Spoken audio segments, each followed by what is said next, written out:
What's up? What's the word? It was a meme going on around that's just talking about just nepotism, and you have like Giannis, not Giannis. What's his name? Thanis, The Nassus, Giannis, yes, brother. the trashes. That's so disrespectful. Everybody know he trash though. That's Yeah. disrespectful. He trash. If I was his I, brother, Shout I'd out be to the Nassus, man. He an he NBA cool though, champion, bro. He bugging. nah, he go. I was watching. I was watching one game. He didn't get in the game, but he got a tech. Doc Rivers was so. You know what game I'm talking about? Yeah, he all NBA benchmark, bro. He lead the dances. He's the biggest cheerleader. But I mean, that's his blood. That's his brother. Costas too. Shout out to Costas. And I think they got a young boy. They got a little brother that's either in the league or in the G League at this point. So the Antetokounmpos are like royal family. But to your point, some people think that part of the reason why he's even on the roster is because of who he's attached to. You feel me? Same thing can be said about Bronny. Same thing can be said about some of these coaches or like the Currys, for example. The Rivers family. Doc Rivers is a Hall of Fame coach. His son had jobs kind of all over the league, and a lot of it wasn't just based on how he played. It was based on who he's attached to. I have no problem with that, right? I have no problem with none of this, right? So this Word. is all for everybody. Y'all read the disclosure. This is just all for entertainment purposes. You know what I'm saying? But I have no problem with none of this. I have no problem with the trash is getting a job. I have no problem with Bronny. I have no problem with Doc Rivers and his son. I think my issue, I guess, what I wouldn't say the issue is. I think when you're talking about the corporate side of it, like you getting a job in broadcasting or you working for a coaching staff or something like that, I think that's part of the reason why we go so hard and we try to make it to these pro levels so we can open the doors for our family, our friends. That's in any workforce in any style. Like we do that to open the doors for our people. You know what I'm saying? You a photographer, like when you as a not even a photographer, but just an overall creative, who you are, videos, everything, design. Yeah. When you have kids, like you want to be able to make phone calls for your kids to just get a job off the work you put in, right? Word. True. Right. So, but when it comes to the basketball court, that's why I have an issue with because that's a skill. Like Oh, yeah. that's skill. Like you, it's people that bust they that got the game that need this shot that want to make that 12-man roster, and you holding up a spot because your brother can hoop. But that's with any place though. Nah. Yeah, that's what any spot. And he just said you just don't walk up on the court and become a master or something. Who knows? He might get better over D the League. years. It's a fine line. We could talk about it all the way up through ownership. Jerry Reinsdorf owns the Chicago Bulls and the White Sox. When he passes on or when he decides to sell the team, 9 times out of 10, the people that are going to inherit it are his children. We Right. could have the savviest, most passionate sports fan slash potential owner out there somewhere, fresh out of college, out of Dartmouth or Harvard or wherever. And they might have more business acumen than his kids. But because they his kids, it's gonna go that way. You know what I'm saying? Like the Lakers, for example. I was just gonna say the Lakers. That happened with the Lakers. Word, they dropped the bus, dropped it down to his son. His son wasn't doing the best job. They always kind of overlooked Jeannie. They documented it in Winning Time if y'all fans of that show. And she ended up being the savviest one, but because she was a woman, she kind of got played to the background for so long until they realized like this is the best person for the job. Same thing with the Dallas Cowboys. Same thing with the New England Patriots.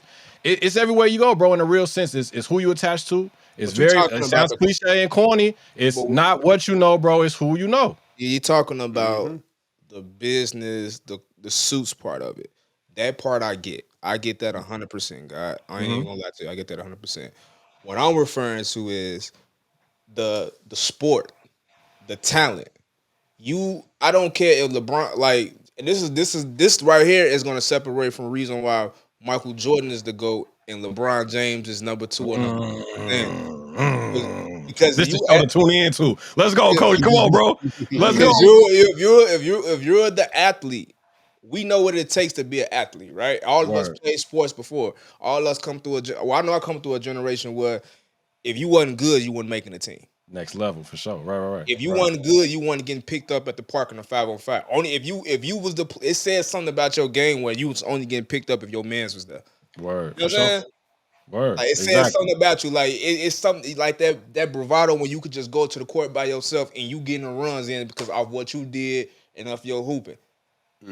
If Bronny James is only getting a spot in the league because his dad, you know how many But let's not discredit his skills level though. I think He discredited you. Have you seen him play? I've seen him play. He's okay. Do I think he's ready for the NBA? No. What do NBA stand for, Chris? National. Why you always do that? No, I'm gonna ask. What do NBA stand for?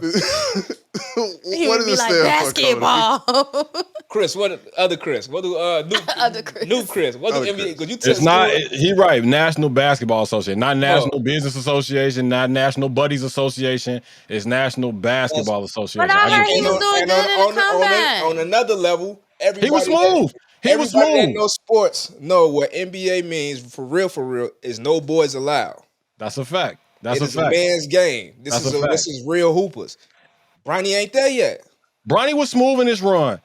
When it comes to the rest of the process, because part of the business side, and I hate to keep going back to it because we got to do the show, but part of the business side is they invited everybody, whether you was there to do runs or not, because they had to get a bunch of stuff in the background done, your photos, your biometrics, so that you can't run around saying you 6'4", and then when they got the paperwork saying you actually 6'1.5". You feel me? They brought everybody, so not everybody did the runs. When Bronny did his run, his first run, I don't think he missed a shot, or he might have missed one shot the whole time, but the rest of the time, it kind of was like, all right, he can be a good defender. He can be a perimeter guard off the bench, or his ceiling right now, from a lot of what I've talked to people about, was saying that he's more of a hot streak 6-man, like a Malik Monk, a J.R. Smith back in the day, something like that.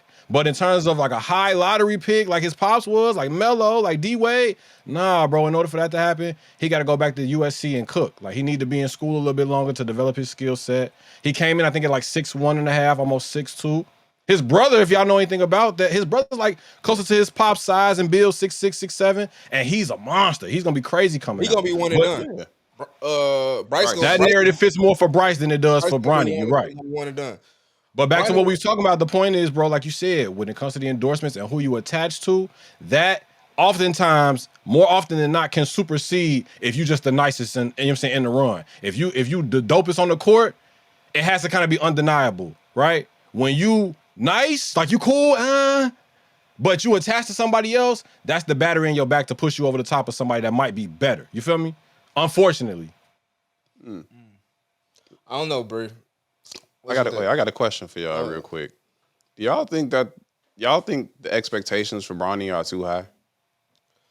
Do I think the expectations for Bronny is too high? I don't think Bronny needs to be playing basketball. That's just me. Oh, you talking about the medical situation?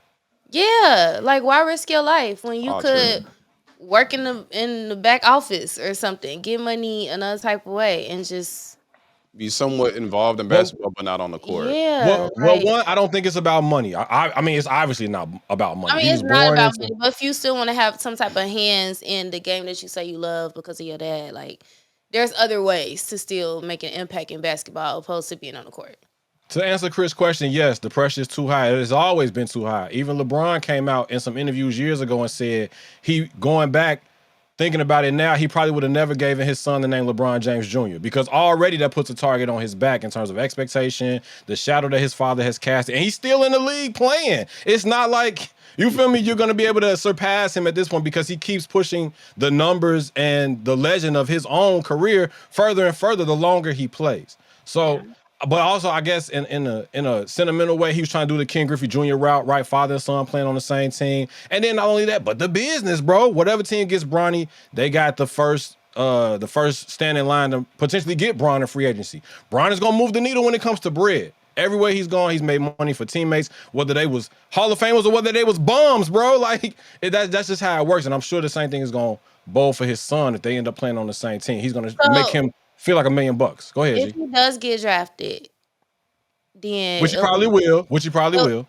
So Bron can play on the same team as Lil Bronny. Well, word around the campfire is the Lakers is trying to. Lil Bronny is crazy. The Lakers is trying. The Lakers, I guess, are supposedly showing a lot of interest in LeBron James Jr. wherever he gets drafted, first round, second round lottery.